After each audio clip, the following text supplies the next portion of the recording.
दोस्तों नमस्कार। आज की कहानी है अपनी खुशियां तलाशते माँ बाप। तो कहानी शुरू करने से पहले जो भी चैनल पर पहली बार आए चैनल को सब्सक्राइब करें और ऑल का आइकन जरूर प्रेस करें ताकि हमारी आने वाली सभी कहानियां आप तक सबसे पहले पहुंचे। तो चलिए शुरू करते हैं आज की कहानी। रितु और रितेश की शादी को अभी 2 साल हुए थे और अभी उसकी शादी की वर्षगांठ नज़दीक आ रही थी और हर बार की तरह रितु का मूड खराब ही था।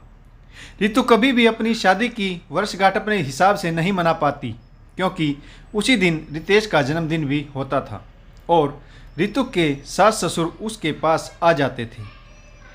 शादी की वर्षगांठ और जन्मदिन दोनों एक साथ मनाया जाता था, लेकिन सब कुछ रितेश की माँ के हिसाब से ही होता था। रितु चाहती थी रितेश शादी की वर्षगांठ की पार्टी किसी रेस्टोरेंट में दे और वो कुछ अपनी मनपसंद का पहने, अपने हिसाब से पार्टी की थीम रखे। रितु अक्सर अपनी सहेलियों की पार्टी में जाती रहती थी। उसके भी मन में ऐसे कितने अरमान थे जो रितु के मन में थे। हर साल रितेश को रितु से सुनना ही पड़ता था और रितेश जानता था कि उसकी मांग भी अनुचित नहीं है। दूसरी ओर रितेश अपने माँ बाप के मन को भी नहीं दुखाना चाहता था। रितेश को फिर से चिंता हुई।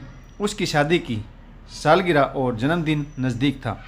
रितेश को कुछ ऐसा सोचना था माँ और रितु दोनों को खुश कर पाए। जब घर पर पार्टी के लिए माँ बाप आए तो रितु ने उनका आदर सत्कार किया। रितु को रितेश का साथ अच्छा भी लगता था, बस कुछ ख्वाहिशें थी जिनके पूरा न होने की कसक थी।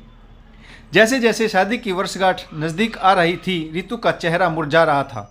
रितेश की माँ देवकी जी ने सब देखकर अपने मन में महसूस कर रही थी। अगर रितु से कुछ पूछती भी थी तो वो सिर्फ मुस्कुराकर जवाब देती, मम्मी कुछ भी नहीं, बस काम की थकान हो जाती है। देवकी जी भी समझ चुकी थी कुछ तो बात है जो बच्चे बता नहीं रहे या मैं ही समझ नहीं पा रही हूँ। सालगिरह से एक दिन पहले रितेश ने सभी को साथ बिठाया, सभी के लिए चाय बनाई और उस चाय के साथ रितेश ने जो कहना था वो कह दिया। उसका इशारा अपनी माँ की ओर था। माँ, आपका और रितु का मेरे जीवन में दोनों का बहुत महत्व है। आपने मुझे जन्म दिया, इसलिए मेरे जीवन के हर फैसले पर पहला अधिकार आपका है। लेकिन रितु जीवन साथी है तो उसकी ख्वाहिशों का पूरा ध्यान रखना भी मेरा फ़र्ज है। रितेश आगे कहता है कि मैं चाहता हूं कि मेरा जन्मदिन आप अपने हिसाब से मनाएं और शादी की वर्षगांठ रितु के हिसाब से मनाने की परमिशन दे दें।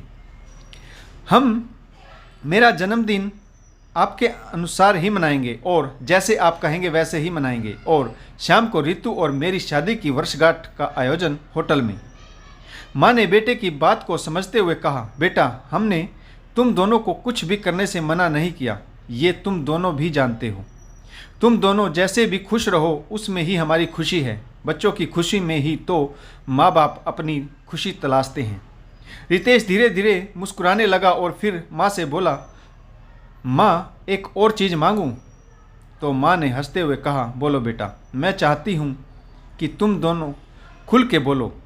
तुम दोनों अपने मन में कोई भी ऐसी बात ना रखना जिससे कि तुम्हारे दिल को दुख पहुँचे और तेरी दादी ने भी मुझे हर समय अपनी बात रखने का पूरा मौका दिया। उनसे कुछ तो सीखा ही है। रितेश ने माँ का हाथ अपने हाथों में लेकर कहा कि आप मेरे लिए भगवान से कम नहीं। माँ ने बेटे के इस सच्चाई को सराहते हुए कहा, बस एक शिकायत है तुम दोनों से। इतने दिन लगा दिए माँ से अपनी बात कहने में। रितेश की माँ ने यह कहते हुए रितु और रितेश को अपने गले से लगा लिया। रितु ये सब देखकर बहुत खुश हुई। अगले दिन रितेश के घर में बहुत रौनक लगी। रितेश के जन्मदिन और शादी की वर्षगांठ के लिए हवन और पूजा रखी गई। पूजा में माँ ने रितु और रितेश को बैठाया। दोनों ने साधारण कपड़े पहने और आज घर में अलग ही खुशी थी। सभी के चेहरे पर खुशी से खिले हुए थे। रितु और रितेश को लग रहा था कि उन्होंने अपनों की खुशी के लिए कुछ किया। इसके साथ ही शाम की पार्टी रितु के हिसाब से रखी गई। माँ बाप का साथ पाकर रितु बहुत खुश थी। रितेश को आश्चर्य हो रहा था कि माँ बाप ने पार्टी में खुलकर हिस्सा लिया।